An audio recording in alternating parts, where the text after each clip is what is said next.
Welcome to the Missouri Wind and Solar Podcast. Thanks for downloading the podcast.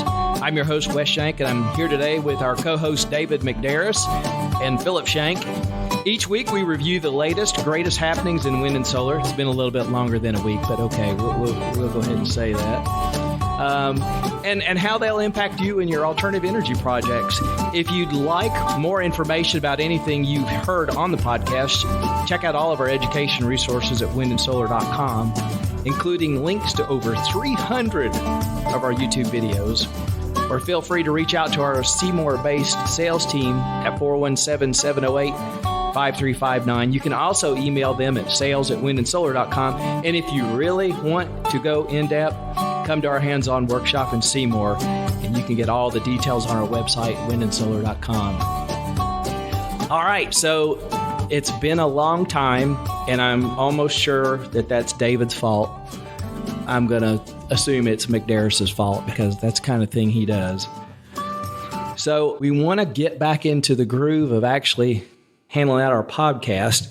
And we have, Philip, I don't think you've been on a podcast before, have you? No, I haven't been with the company since we started. All right. So if there's any screw-ups, it's actually David and Philip's fault. So we'll just roll with that. And we thought we would just dive back into it and talk about some stuff. We would not get into the fact that I've got 2 new hips and 2 new hearing aids, and that probably had something to do with the delay in us ever getting back on.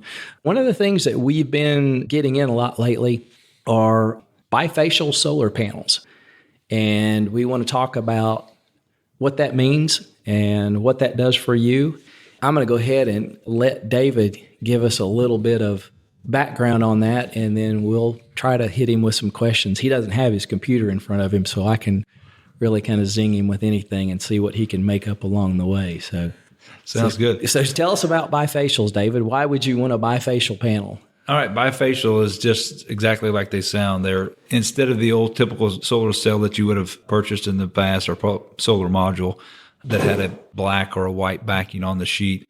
These are a clear backing sheet, so it actually lets light pass all the way through the panel. And then on the back side, you are actually picking up the other side of the solar cell. So you're actually able to see both sides of the solar cell.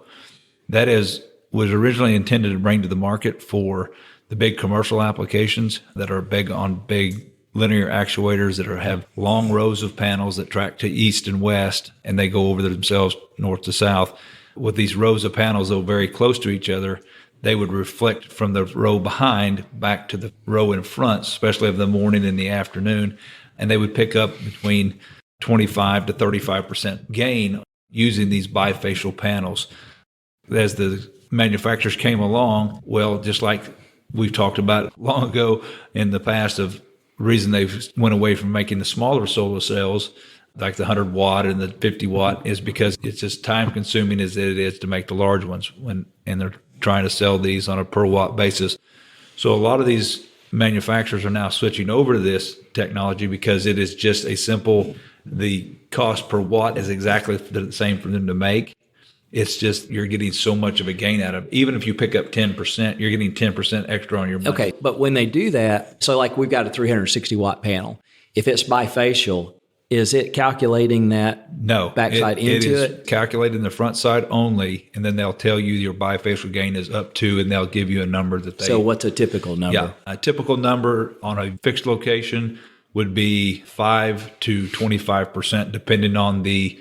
So on my 360s, I would look at possibly getting another 70-some watts. Yes, up to 70-some watts. That's all due to what is going to be behind that panel that it's trying to reflect off of. Okay, so that's kind of my next question in there. So when you look at that, installation has a lot to do with this, then I would assume. Yeah. I mean, you're going to get better bifacial gain off of a fixed mount location or fixed rack that has like a white chat put up as the underground for it instead of just on a maybe green grass or dirt installation or concrete, even concrete installation. A white chat is going to have more reflectivity. As everybody knows, is probably listening to this, when you walk across white chat, I mean, it kind of glares in your eyes, kind of like snow would.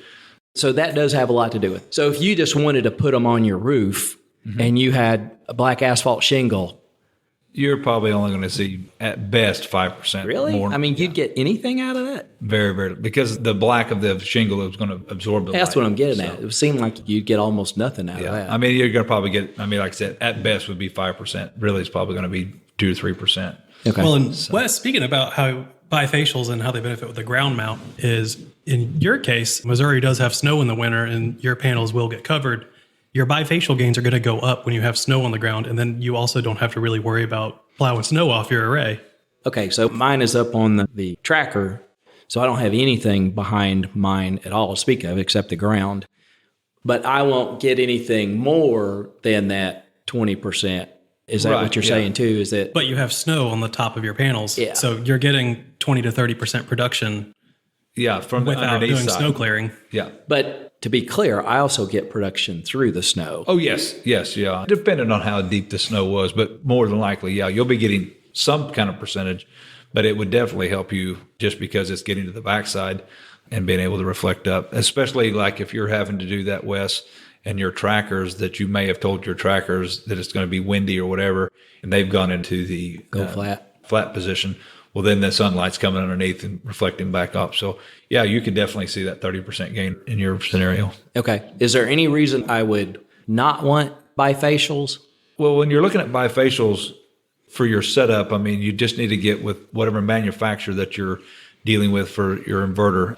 Let's take our SkyMax inverter, for instance, our Stratus 3 inverter. It has an input range of 11 amps and 500 volts. So the maximum input is 5,500 watts per leg, and it has 2 legs that can come in for a maximum of 11,000 watts. So if we're going to use like our 390s that we have right now, our Hyundai 390s, we know that we can put about 9 of those or 8 of those in series and run 2 parallel strings together for a total of about, I guess it's 32 panels into that unit. And not, if it was just straight 390, we'd be fine. But if we're going to put that, we're going to have bifacial gain, we would have to back that off to probably 7 and 7 instead of that 8 and 8 to be able to account for that, because it has a real stop limit that can damage him. Is it worth it then? I mean, because definitely. It's because definitely it seemed like to me, if you had to modify your inverter for a possible 10, 20% gain, wouldn't it be smarter just to have? So, Wes, what you can do is plan for your bifacial gain. As long as you're not introducing your string voltage during a high period, your MPPT will be able to track it as long as you're within a manageable range. You lost me. Rewind. Okay, so I've got, say, 360 watt bifacials. Okay, and let's just easy math. I got 10 of those. So I'm looking at 3,600 watts. If I had an inverter that could only accept that much, I couldn't use it with bifacials because they might go over that, right? Only in VOC. When you're first connecting your panels to your inverter, your voltage is at its highest level. If you hook them up when your bifacial gains would be near nothing, your voltage is going to be at a lower level. You bring it into a spot where the MPPT can handle it, it'll convert your voltage into current essentially for you. Okay. Yeah, I mean, back in way earlier podcasts, we would talk about MPPT and what they do as far as they take in the potential power, the potential wattage of the panel. And let's just kind of use some of your math, but we'll just make it a lot easier. That we're using 1,000 watts. We have 1,000 watts of potential energy. And we want that energy to come in at 50 volts. So we're saying 50 volts, which would be 20 amps of power. Well, we might string these all together and be bringing them in at 400 volts. And we'll string them together at 400 volts on this 1,000 watts. So what it will do is take the 1,000 watts in at 400 volts, which would be about 20 or be about 2.5 amps at 400 volts. And that would still give us 1,000 watts. But when it comes in, it's going to see that. That's what the MPPT will do and track it and say, okay, well, I see this high voltage, low amperage coming in, but the batteries are needing 50 volts. So I'll take that extra potential energy, bring it down to 50 volts, and I'll increase the amperage to make sure. And it will do that automatically. I mean, because it's looking at it every second. But I think I'm asking a more Dick and Jane question. Okay. What I'm getting at is, let's just say one panel. So if I've got one panel that does 300 watts and I'm going to buy a inverter for it. We need a charge controller, got that inverter. So I could buy a 300 watt panel and a 300 watt inverter versus if it was bifacial, I got a 300 watt panel with the potential to add another 30 to 60 watts on it. Now I got to buy a 400 watt inverter. That is correct. Yes, you've got to make sure you stay within the manufacturer. But I guess my point here is, am I guaranteed in my bifacial that if I just bought a 400 watt non-bifacial panel, would that not be a more cost-effective way of doing that?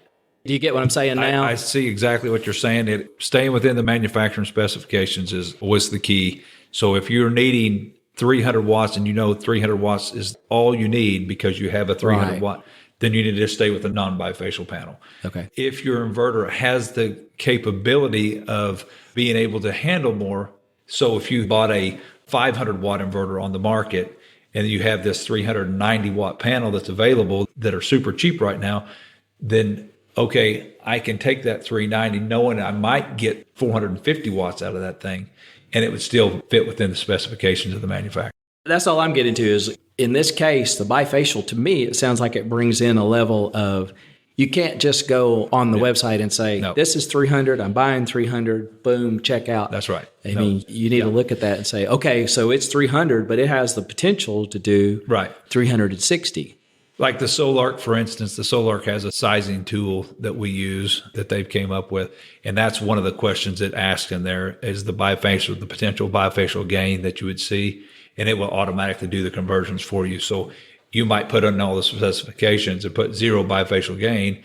And it says, okay, everything works perfect in this scenario that you're running. And then, oh, I forgot I need to add 10% bifacial gain. And then it changed everything. It might say, okay, no, you got to take all of a sudden it makes a big difference, right? And I mean, everything's come down at that point.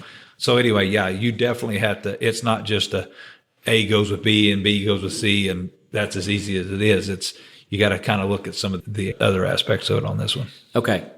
Real quick too, since I always enjoy figuring some of this stuff out again, I'm like 51st dates on a lot of our stuff. What other panels are out there that you'd be looking at right now? Because I know we've got, how is PERC?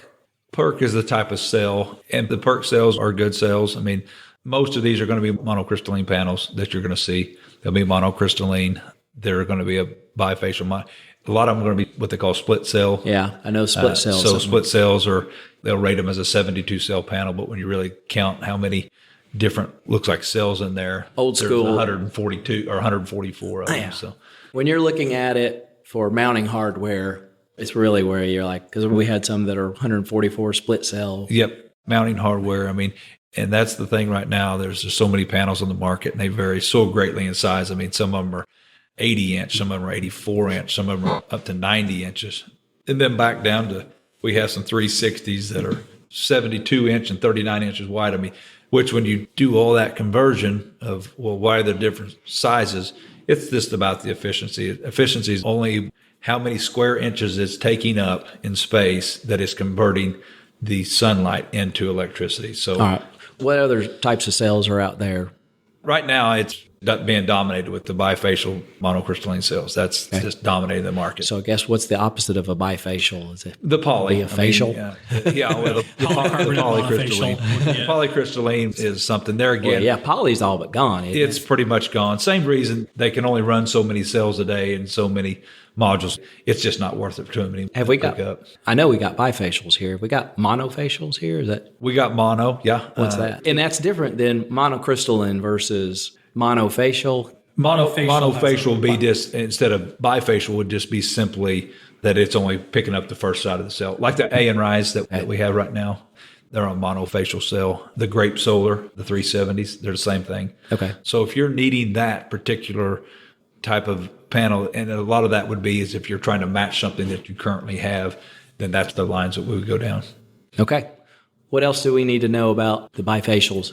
Right now, they're cheap, and get them while you can, because right now they're cheap. So, yeah. I think a lot of it does have to come down to your cost per watt per square foot. As if, like we discussed, you could get a 400 watt panel in the same general area that you get the bifacial in, but when you're talking about over paneling your system, getting a bifacial is a kind of way to subtly over panel without having to add in modules. Yeah. You're able to get that gain in the period where a normal sun ray wouldn't handle that.